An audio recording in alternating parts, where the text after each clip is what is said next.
हरि गोविन्द गोकुलनन्दन गोविन्द।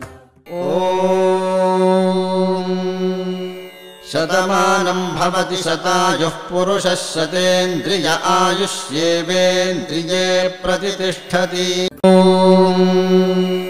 शतमानं भवति शतायुः पुरुषः शतेन्द्रिय आयुष्येवेन्द्रिये प्रतिष्ठति।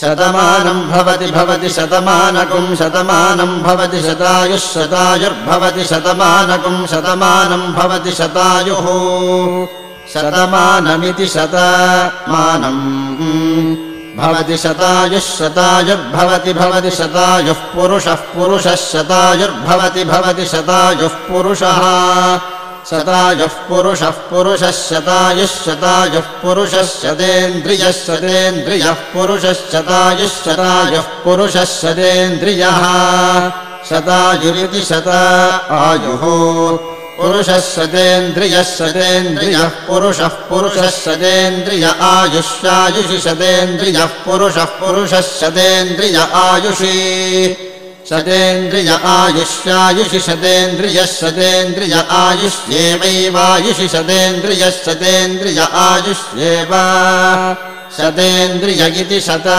इन्द्रियः आयुष्येवैवायुष्यायुष्येवेन्द्रिय इन्द्रिय एवायुष्यायुष्